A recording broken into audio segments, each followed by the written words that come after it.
junior men's quads, Clare's Court School, and down the road in Maidenhead, and the Windsor boys. A bit of a local derby, this one. Go! And listen to their support team on the bank, being urged off the pontoon, both these boats. This will be a tough 7 or 8 minutes. Watching the steering, this is where mishaps may occur. Keeping an eye on the Buck station, in particular on the Windsor Boys School. Pretty well so far, both those boats.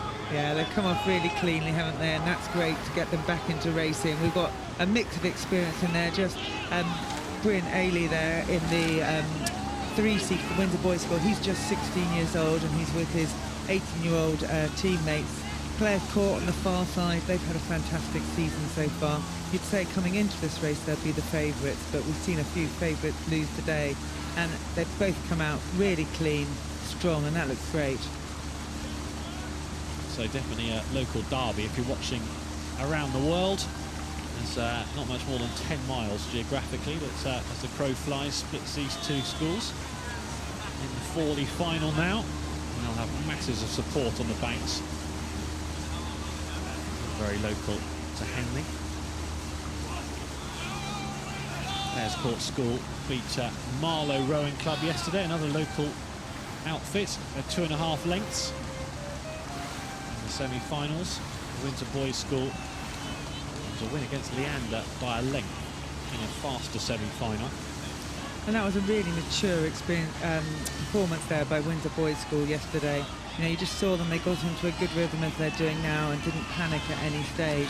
And you know, this is great racing, side by side, stroke for strokes. But as we've seen here this week, this new crew on the far side, Clare's Court, they're going to try and take the advantage that they're right in the bank there, right out of the stream, and see if they can get themselves ahead, controlling the race. Yeah, the Windsor Boys School to the left of your picture, to the right it's Clare's Court School. Whatever happens, the trophy will stay local. Had wins for Sir William Borlase Grammar School, both in 2015 and 2014 in the Fawley.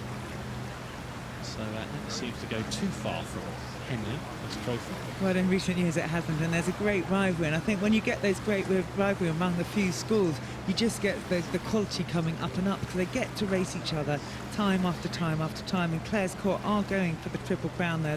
They won the scullery, as we call it, and the school's head. So they are used to winning at the moment. They've had a good regatta so far. Let's follow them down the course. But at the moment, it's tight, but I think they do have the advantage. You can just see the bowman looking over there. He's just checking where the Windsor Boys School. The umpire will be feeling very relaxed, and that's John Hedges. His crews are right where he'd want them to be. Yeah, they're behaving themselves. They'll be sick of the sight of each other by the end of the summer, these two boats. Clare's Court School and the Berkshire station, so to the right of your picture. Grey, green and gold. Windsor Boys School and the green and gold to the left of your picture, just in the lead, but only just. This is a very, very tight race as they go past the marker point. Yeah, and look at that now. It's Windsor Boys. They've just pushed on through, and that slight advantage we talked about earlier has gone, I think, for Clare's Court. I would say the crews were level, or Windsor Boys at the moment, they're moving faster. You know, you say they're going to be sick of the sight of each other at the end of the season, then maybe at the end of this race if it carries on like this, because they literally are going stroke for stroke, just trading the lead. There's absolutely nothing in it. This could be on a knife edge in the midsection of this race. Look at that. And this event's really interesting because it changed. It used to be allowed, you used to be allowed composite crews, and both these schools have won in those composites before.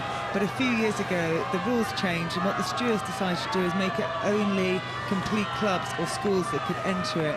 And that's really shifted it. So if you are the best school crew in the country, or perhaps in the world, you can come and compete at this event, and you have to compete with your teammates. You can't find someone from another club. Well, Clare's Court School have just edged up on the Windsor Boys School, but there's absolutely nothing in it, and it's all about who's got most left.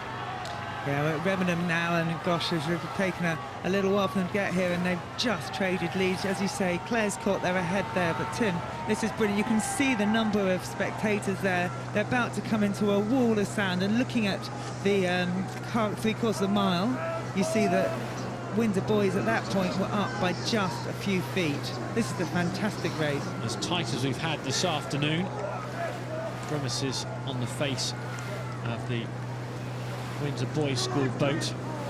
The bow seat, it's Smith, Oliver, Ellery and Smith in the stroke seats as well. And for Clare's Court, you can see on the Berkshire station in the grey, green and gold to the right of your picture now, it's Richardson in the bow seat, Costley, Cameron and Grunmark.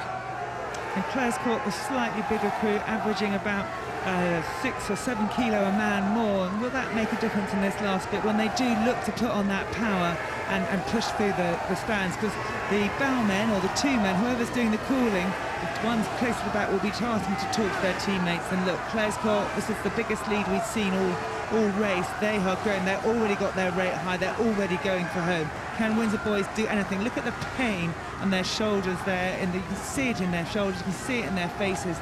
Come on boys, let's have a great race today. Well, I think we've already had that, regardless of what happens in these last couple of 100 metres. Clare's Court School then seizing the initiative in front of the grandstands in the penultimate race of Henley Royal Regatta 2016. The Windsor Boys School now push them all the way. And look at that blade work of that Clare's boat. They've used their rate again, they've really pushed it after and they've moved ahead. They will be enjoying this now. They'll be feeling powerful, I should imagine. Two-man looking at, again, he'll be seeing the progress board on his left-hand side. He'll know there's 10 strokes to go, and sometimes those 10 strokes can go forever, but they're moving well there. That Clare's Court boat together. Windsor boys, have they got anything left? It's all about the steering now. They've certainly got the margin of victory. Last few strokes in front of the stewards. More than a length victory then. Here come Clare's Court School on the Berkshire station. First home in the Fawley Challenge Cup. The Maidenhead School beat the Windsor School. Clare's Court victory in the Fawley Challenge Cup. Windsor Boys School just a length down. Terrific battle. Jousting for the lead all the way through the first two-thirds of the race.